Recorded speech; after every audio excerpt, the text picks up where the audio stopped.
We're about to get into the panel, the heart of this meeting and this celebration together. And as Sherry said, I'm really excited about the folks that are joining us. You're going to get a chance to introduce them in a second. I get the pleasure of providing some context to that conversation and just talking a little bit about what this idea of conservation to activation, what does that mean? What is that looking like in terms of the Vermont Land Trust's work today? And where do we feel like that idea is taking us? And I think that'll set the stage for both the panel conversation, but then the questions and dialogue that you all will raise with us as part of that panel and the questions that follow. I'm really looking forward to that. But at last year's meeting, you heard me say the VLT is growing, we're evolving as an organization in response to a question, what does Vermont need from us today? And that question really continues to drive us, leads us into new work, and it connects to this theme for the year and for this celebration, conservation to activation. And you're probably wondering what we mean by that. What does that statement mean? I think in simple terms, it means putting land at the center of our well-being. It's acknowledging that conservation isn't a static thing or a one-time act of protecting land with nothing to follow. It's dynamic, it's a relationship. It requires us to invest in an ongoing way in the land and in each other if the promise of conservation is really going to be upheld. And that's a really powerful charge and mission that we take very seriously here and have a dedicated team and dedicated set of partners around those ideas that we're really working to bring that forward every single day here at the Vermont Land Trust. And we know that change is kind of a constant. It's almost a cliche to say it, but conditions around us and this land that we love, they're changing every day. This time of year is a perfect time to be thinking about that and looking at the changing of the colors and the shift of the seasons. But there are other changes that are happening that are just as powerful and maybe sort of less clear to the human eye on a day-to-day basis, that are really shaping our relationship with the land around us and really with each other. Those changes can be things that we can really celebrate. Welcoming new people into our state. There have been, I think, about 40,000 people who have moved to Vermont over the last year and a half, although that brings complications and questions and challenges as well. There have been real shifts, I think, in our awareness around inequity, more broadly in our society, but in particular around access to land, as we sort of think about it in terms of our work, security of that access, safety, and particularly for Black, Indigenous, and peoples of color here in Vermont. And I think a challenge that we're taking up and we're encouraging partners to take up around really acting from that understanding in ways that lead to repair and healing, or at least the start of those steps. We see change in terms of beginning farmers growing their businesses. And also, I think I have young kids, and seeing outdoor learning just becoming much more a part of the day-to-day fabric of how we educate our young people. And to be so blessed to have the opportunity to have that grow and flourish here in Vermont. Change can also be really challenging. I think a lot about invasive species, Japanese knotweed, emerald ash borer, that are having already and are going to continue to have really significant impacts on our landscape. And I think we think about the issues and impacts of erosion on water quality, whether that's coming from agricultural land and the management of agricultural land or other sources. All of those are really actually literally shaping the landscape around us in ways that are going to have big impacts, or having big impacts right now. And I think we all are wrestling with and trying to figure out the best ways to support and be aligned around our agricultural community as dairy farms really struggle economically, particularly smaller farms. And we're just dealing with the impacts of that all across our state in terms of the impact of that change on our rural communities. So there are things that we celebrate and things that challenge us, all in this mix of how dynamic our relationship to land and to each other is here in Vermont. And so the Vermont Land Trust needs to change along with that. We know that to be true, and we're excited about some of the ways in which that change is taking shape. And here are just a few examples of that. At the Bluffside Farm in Newport, the first slide that we started this presentation with showed a beautiful bike path and bridge that's connecting the Bluffside Farm to downtown Newport. It connects residents and tourists right down into the city, directly down into the center of town, and is helping the community of Newport look back to Lake Memphremagog as its source of economic development and viability going forward. At the Meadowy Community School in West Paulet, it looks a lot like protecting forests and trails for dedicated outdoor education in partnership with the Merck Forest and Farmland Center, a beautiful project that we've been working on for years down there. At Old Road Farm in Granville, it looks like Gabby Tuitt and Henry Webb finally owning a farm of their own. And this is one of the smallest projects that VLT has ever worked on the farm side, but on a piece of land that has really matched their business model. And we're excited to be a part of helping them to be successful and grow. And in Brattleboro, otherwise, I think, and historically known as Wantastigock, at the confluence of the West and Connecticut rivers, it looks like partnering with the Elnu Band of the Abenaki, which is the community that Melody is from, to protect a 3/4 acre cultural touchstone and petroglyph site. So conservation is becoming many things.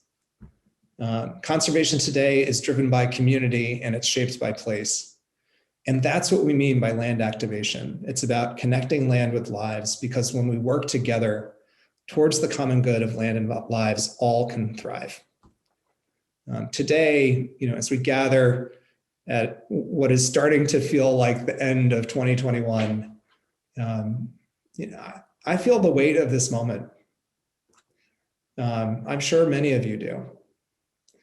It feels like there's a lot at stake in our broader world, and also so much possibility that lies right in front of us to act in ways that create real benefits and healing for us all. So that's the challenge that we take up, and it's the theme of our discussion and our celebration here today. And the panelists that we have with us, I couldn't be happier.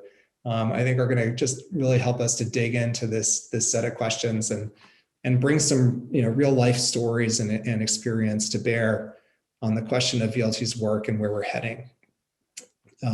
Before we turn to them, I just want to thank all of you for your commitment and dedication to conservation in all of its forms, and to our shared work and to this place we love. It's a real pleasure and an honor to be working on your behalf and on behalf of this place. I think all of us at VLT feel that. And I now have the pleasure to introduce you to the panelists who are waiting in the wings, and we get to kind of turn the program over to them in just a few minutes. So, without further ado, I'll go in order here. Melody Walker is a member of the Elnu Abenaki tribe. Is an educator, activist, and artist. She's taught at Champlain College, Johnson State College, which is now part of Northern Vermont University, and Northern Virginia Community College, and has given numerous guest lectures and programs to students in K-12 and collegiate level classes, as well as general audiences, and I might add a number of VLT staff and member events. She practices a variety of traditional arts, and she lives in Barre, Vermont. So Melody, we're so excited to have you with us.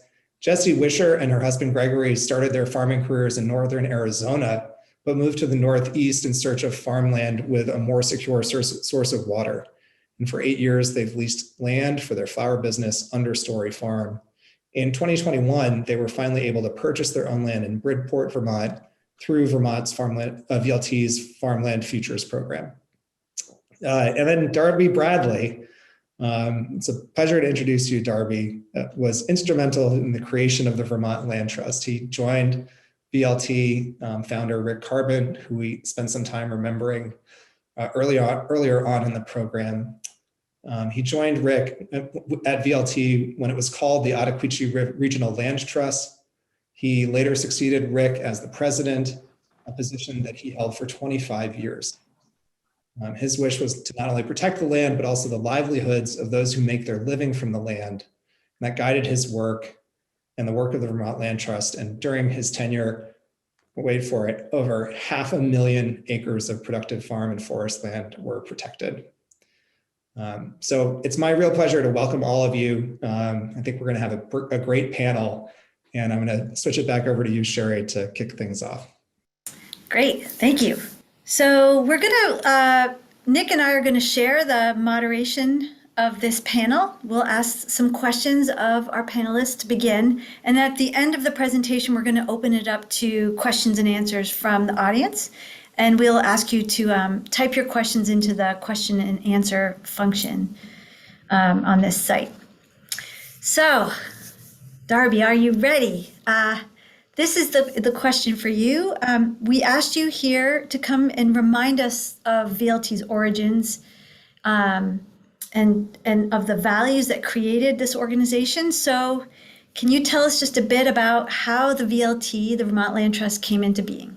Thank you, Sherry. I much appreciate the comments that Nick made about Rick Carbon, because I want to spend a little time on talking about him, because out of that will come really were the origins of this organization. He was the founder, and I think he was a true visionary. He was the first person that I knew on the national land trust scene who saw the connection between land and people, and then the non-human inhabitants of it. And when he was director of the Regional Planning Commission, he not only wanted to start a land trust, he did start a housing organization, and he wanted to start an economic development organization, but he got so wound up with the land trust work that it never had a chance. But the fact that the land trust focused on protection of productive lands, agricultural and forest lands, that were so much a part of the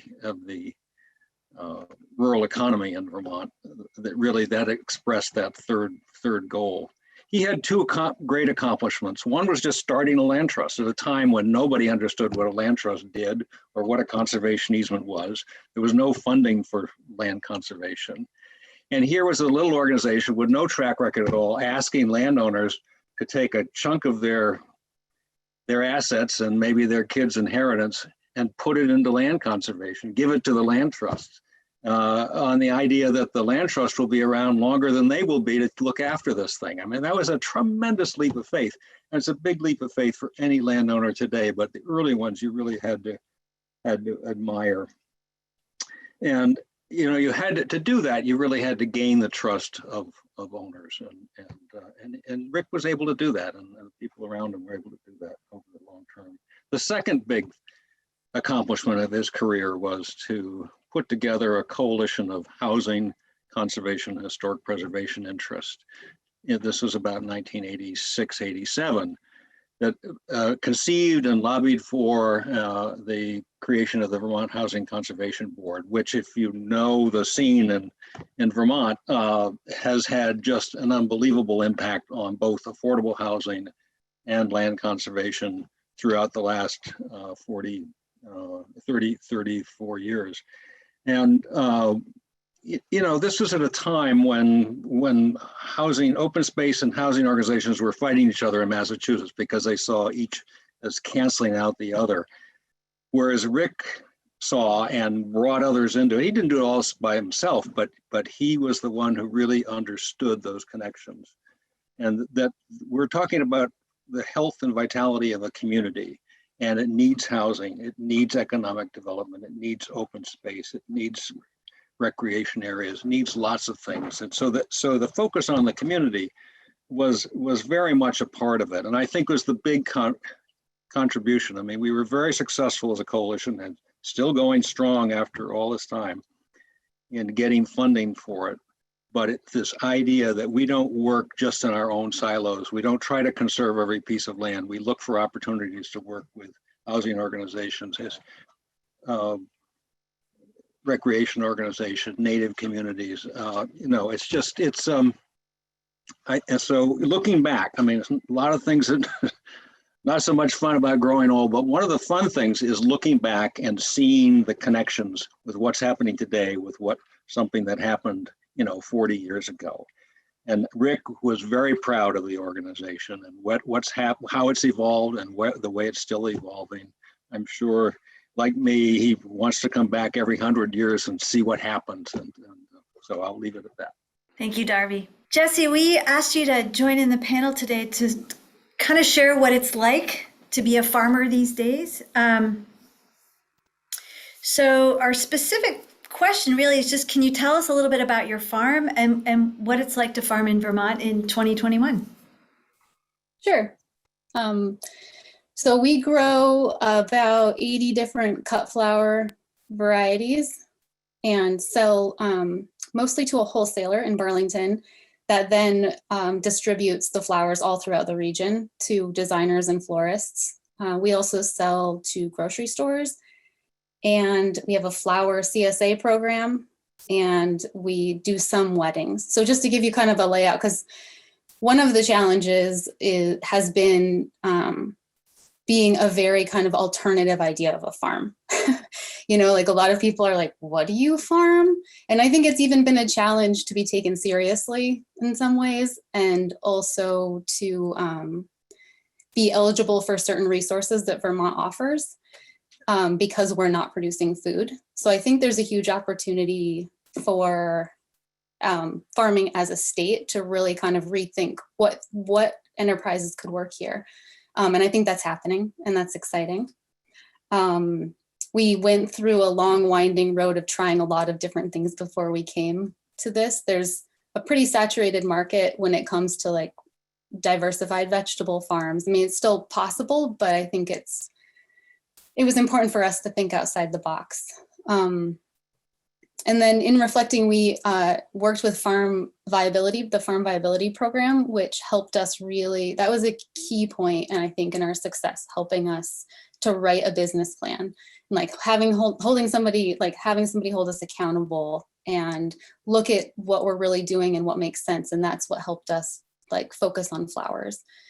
So we leased land for 8 years, and that was a great opportunity in that we were able to have a low overhead and build our business because we didn't come into it with a lot of extra money or any extra money. And you don't make enough farming, especially while you're building the business, to then like put a lot of money into buying a farm.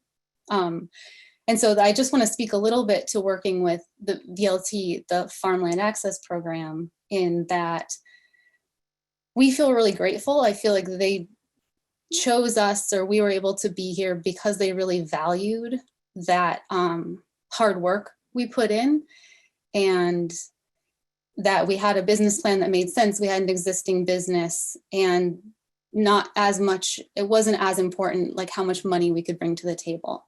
And we did have to go back and forth on that a lot, but I think it just really speaks to maybe the way that it's moving forward. The Land Trust is moving forward and really looking at what they value and matching people to land. And I just really appreciate that. And I know I don't want to talk too long, so that's just kind of like an overview of where we're at now and where we came from. Thank you. Thank you. I love that phrase, matching people to land. That's great. Yes, appreciation. Melody, could you please tell us what you'd like to tell us about yourself, and then focus on explaining a bit your concept of land and how that does or does not fit into sort of notions of conservation. Sure. So my name is Melody, and I'm a citizen of the Elnu Abenaki Nation, and I do a lot of different work, and I'm happy to be here. So thank you for inviting me. In terms of our concepts of land, I'll talk a little bit historically, but also, I mean, people still feel this way. So when we talk about land, what does land mean to you? And I feel like, especially today, the Abenaki people, through projects such as the Seeds of Renewal project, we're really reframing and reclaiming our relationship to all the things around us. So historically, everything that is part of creation is a person. And if you we all walk through the world, but we all walk through it differently. And so the way that when I walk outside and I see a tree, or I see, just the ground that I walk on, right? Those are relatives. And everything that's part of creation is a person. So just because we don't know how to speak to something anymore doesn't mean it's not speaking.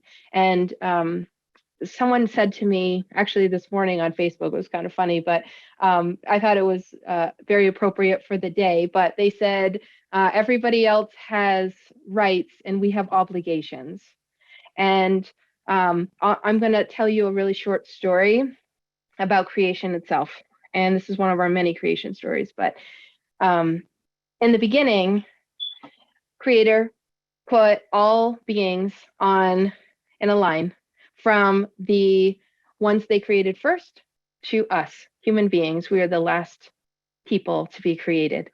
And they had a big bag of all of the gifts that they were willing to give to us. And, all the finnid nations, they got their fins and their gills and to breathe underwater. And they had all these beautiful gifts. And then, the winged relatives, they got all their feathers and all the beautiful things that were gifted to them. And by the time everything else went, we got to the human beings and there's nothing left in the bag. And what Creator said is that they gifted to us our wonderful brain and our voice. And our responsibility, our obligation, is always to speak for those that can't speak for themselves, or that people are unwilling to listen to. So for us, when we talk about this as a homeland, we talk about being caretakers of this place. And so what does it mean to be a citizen among many relatives, from the winged and the finnid to the creepy crawlies to reestablishing a relationship to Mother Earth herself? So when I think about land and what land is to me, land is a person. And for us, you can't carve it up, right? And in terms of conservation, I think the whole idea of conserving and sustaining is all part of this obligation that I think that all human beings really should understand, because no matter what, as John Trudell says, everyone at some point in your history, your ancestors wore feathers. And at some point, everyone's ancestors understood themselves on the circle of creation. How do we all get back there? And so I think conservation is a way to do that, and helping people understand how to interact positively and to speak up for all things. So all your relatives, including land itself. So when you walk outside, creation knows you and loves you. So that's how, when I walk outside, when I see the world, that is the way that I experience it. And I think it could be the way that everybody experiences it. So thank you. Go ahead. Sorry, I didn't mean to talk too long. That was lovely. Thank you. Thank you for sharing. Nick, would you like to give people magic wands? Yeah, I would love to, particularly with that background that you have on your screen, Melody.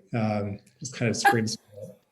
We're gonna try and do a moderated conversation here. I'm gonna give a couple prompts, and then I would just encourage each of our panelists maybe to take those and run with them a little bit. And there's probably about 5 minutes for each of you again. But the things that we're sort of want to ask at this moment is, if you had a magic wand and you could wave it in this area of conservation and access to land, what would you ask VLT to do in service to that vision? What would be the kind of step that you'd like us to jump in terms of being in service to that? And also, as you're thinking about that, you could also, if you want to tackle another one, what message would you like to give to the VLT members? We have over 100 participants. Many of those participants will be 2 or 3 people. So we're probably, there's probably 150 or perhaps 200 people here. What are the messages that you'd like to share with the folks that are with us today? And you can take those and do what you would like with the 5 minutes. I think it might make sense to sort of switch the order up a little bit. So Melody, we might actually just, if you're willing, we might start right back with you and then go back down the line and end with you, Darby. Okay, sounds good. In terms of the magic wand and what I would do, I think a really cool idea would be, I think the real value in diversity is that where I see value in something and someone else doesn't, that's where we grow and change. And I would love to hear how other people experience land too, and what types of things might come out of that, because I think just opening a conversation about what land means to you and any whatever culture you come from or how you walk in the world today. But in terms of conservation and the whole idea of the land trust and how it functions, I will tell you that in terms of land, if something is only sacred if you have a continuous relationship to it. So conserving something isn't enough, right? You have to go one step further and allow people access to pray, allow people access to hike and to love it, and to have this continuous relationship to place, and also to remind people about where they stand and their responsibility as community members, right? So for me, I think it would just be expanding the ideas on how we interact with the land itself and what it means to us. And I think there could be some really cool conversations that come out of it, but that's where I would start. That's awesome. Thank you so much. Jesse, how about you? Yeah, so I actually had like a pretty cool vision for this one based on, so I'm sorry if I talk too long, but I got pretty excited about it because I kind of see Vermont being in this place where there's a lot of conserved land. And I wholeheartedly support, I just want to say, all of the things you do on every level. But I'm specifically going to speak to the farming piece because that's why I think you brought me here.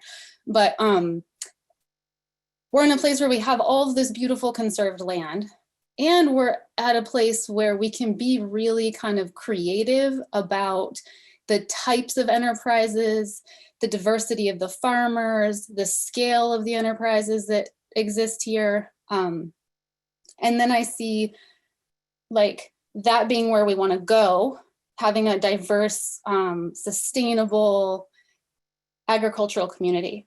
And then I was like, but how do we get there? And thinking, and I was reflecting on our own experience of leasing land. And that came with like a lot of benefit, but also some challenges. And so I kind of looked at those challenges and thought, what could VLT do to really help that? Like be a bridge. And so I had this idea of like a stepping stone farm, which could be sort of like thought of as Intervale in the way that it's like an incubator farm, but a place where people could lease land and home at an affordable rate, where that agreement was very straightforward. So they felt like a sense of dignity. It wasn't like somebody's doing them a favor, but they're there. Everyone has the same goal.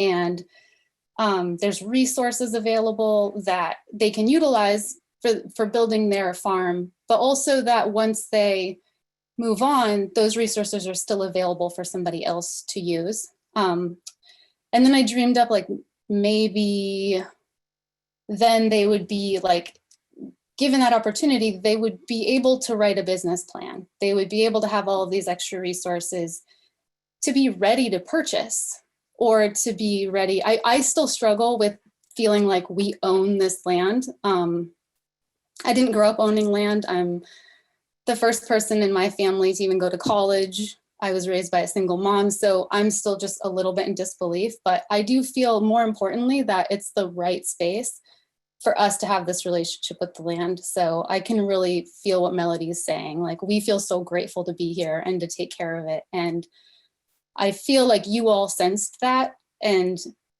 having that opportunity happen for more people in the future would just be amazing.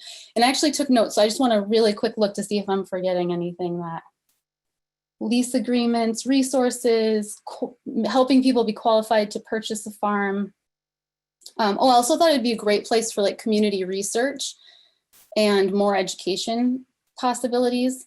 Oh, and I thought this is like just a pot, like it could maybe be managed by a separate board than the Land Trust board, but be elected by all the members of the Vermont Land Trust. Okay, so that's a lot, but you did give me a magic wand, so I went with it. But I think I fit everything in there, and yeah, I think it kind of goes along with connecting like lives with the land, because that's really important. You can have all this land, but if there aren't like is not a community, then it's just not quite as meaningful. So the relationship together is really important. Thank you.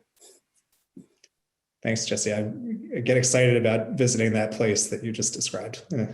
It's really a wonderful vision.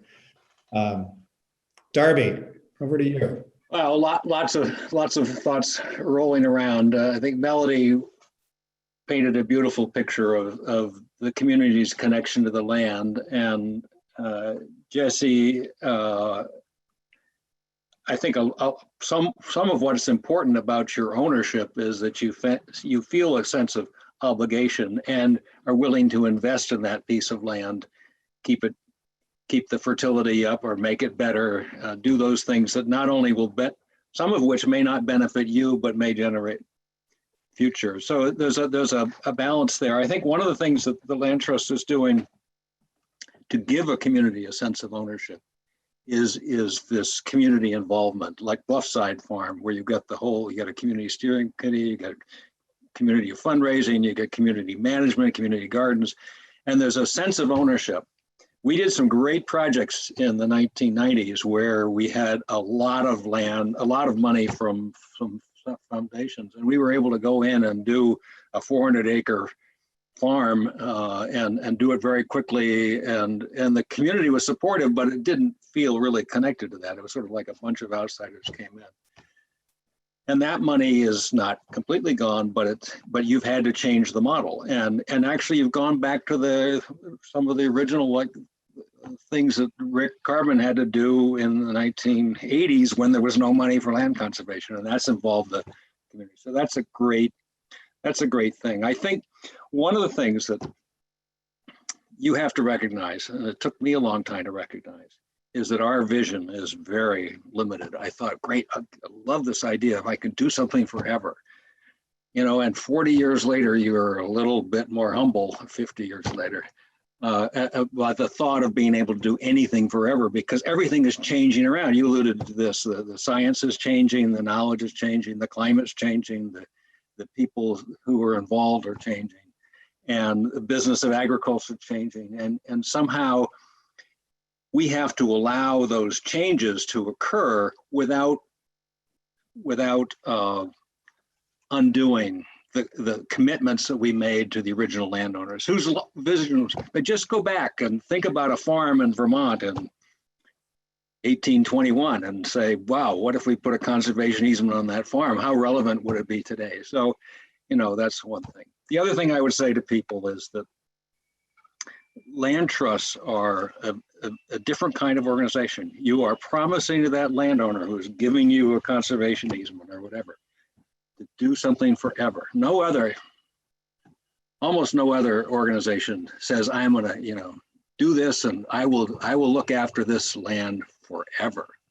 And as somebody said, perpetuity is a very long time, especially towards the end. And, so you have to think about it. I think each of us can think about helping that organization see those commitments through that were made during our lifetime, which is, in other words, maybe whatever modest contribution we make annually, think about endowing that as part of our legacy to the organization, so that you can carry on not only the good work of the future, but the good work of the past, and see that through. So. Thank you, Darby. Now you've all gotten a lot of things rolling around in my head. I'm going to not talk, which is hard for me, and hand it over to Sherry, who I think is going to open this up for some questions from our guests, from all of you. Yeah, so at this point, if you have a question, please type it into that Q&A box that you should see on your toolbar. And my job is to ask these questions of the panelists. So I'll try to be fluid here, but give me a second. Let me read. So this is a question about a specific place, Mesa Wilderness Camp. It's an education-focused organization, owns a new land trust. I wonder if that means, Bonnie, I wonder if that means a new conservation easement. It says, the land is full of invasives. There are some wetlands on the 100 acres. We run a camp to teach youth to be good stewards of the earth. I'm wondering if and how we could involve the VLT or receive information to look at this land and figure out a plan. With the ultimate goal of making it better for animals and people and youth connections to land. And that's kind of a staff-related question. I don't know, Nick, if you want to just do a quick little response. Sherry, so yes, thank you. We would love to talk to you about it. We do a lot of invasive species work across the state. And I think you can email any of us or just give a call to the office. Depending on where you are, you might look on our website, there's a list of staff and there are regional contacts throughout the state. So your best bet is to find the person from VLT that works in your area. And then we can help, we can both, like, I think, directly help you and also connect you to some more resources around that. Sounds like a great project. Great. A question that I actually have for Darby while the question and answers are being typed in, the questions are being typed in. Darby, this is putting you on the spot a little bit, but that's why you're here. So the question I have for you is, from your historical vantage point, what's one of the most surprising things that you're seeing happening in land conservation now, either specifically at VLT or just broadly? Like, what would you have not anticipated from your vantage point a few decades ago? I don't know if this is surprising, but I think as much as anything, it's how land conservation in Vermont has really become institutionalized. It's in the sense of it's part of the land use landscape.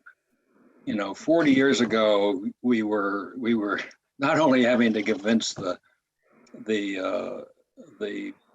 landowners to conserve their land, but then we had to convince their attorney to allow their client to conserve land.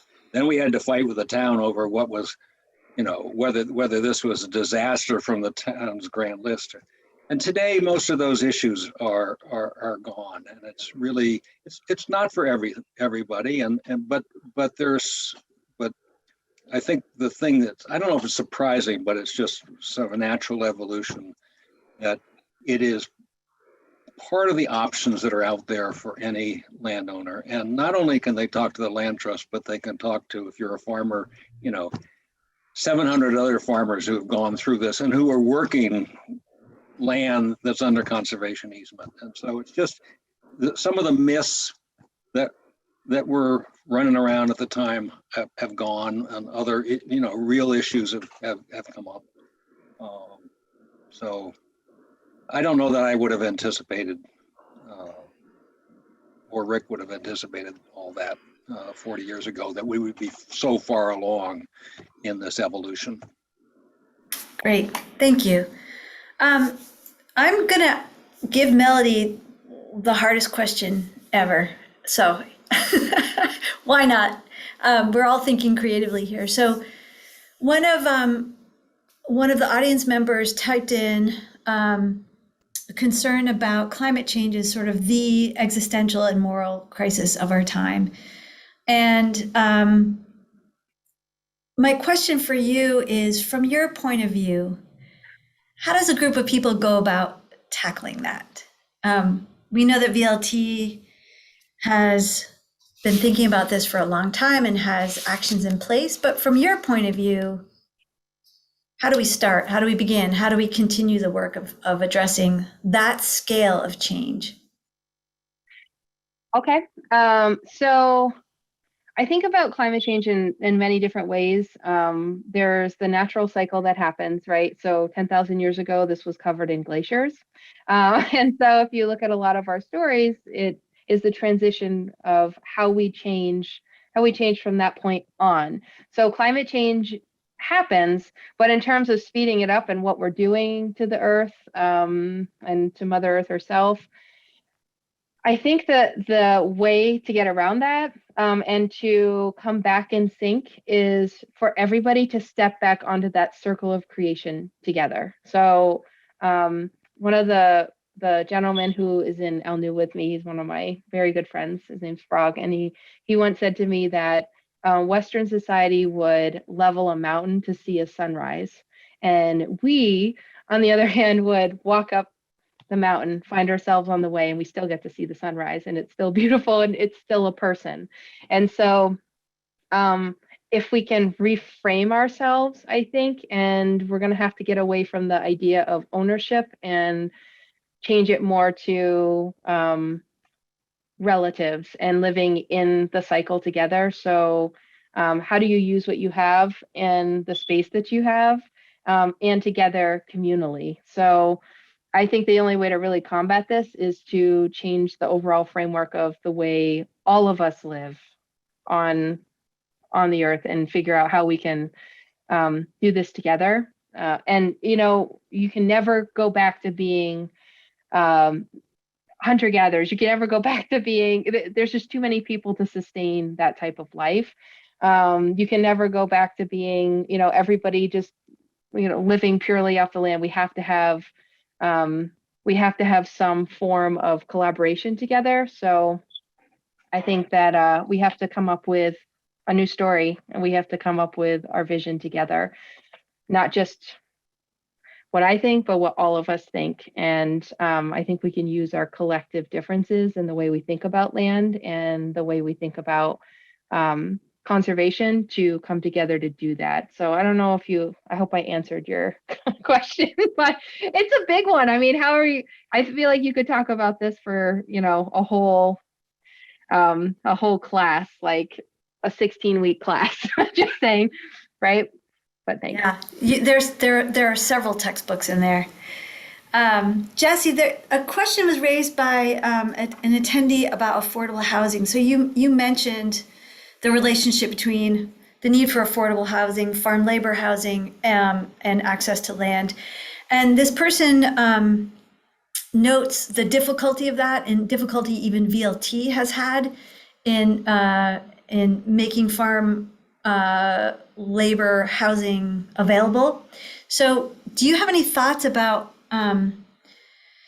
this tension between, you know, some conservation easements are all about restricting development, but yet on the other hand, we need some development in order to house folks. So do you have any thoughts as a farmer who has been struggling with this issue of affordable housing for the rest of us? Oh, thanks. Yeah, thanks for asking. I feel like that is such an important part of this issue of agriculture, in like having people here to purchase the products, having people here to work on the farms. And even we've struggled with even having like employees that want to move here to work for us, finding a house to rent that's affordable, let alone buying a house. I think that development can be very mindful and very specific and intentional. And I think that's actually really necessary. But even in this like little vision I put out, I think even going beyond that, making it as intentional as prioritizing historically underserved communities, and just diversifying the whole agricultural community. And I wholeheartedly believe that it's possible to conserve our communities. And I think it's actually necessary. If we want agriculture to continue, we're going to have to look at what it means to, like, where is that balance? And I think it can happen, and I think it's necessary. So yeah, it has to be intentional. And I think the people who are coming up with those intentions and holding those intentions accountable has to be a diverse group of people as well. But it's possible. I do think it's possible. Great. Thank you all. And thank you for everyone who has contributed a question. unfortunately can't get to all of them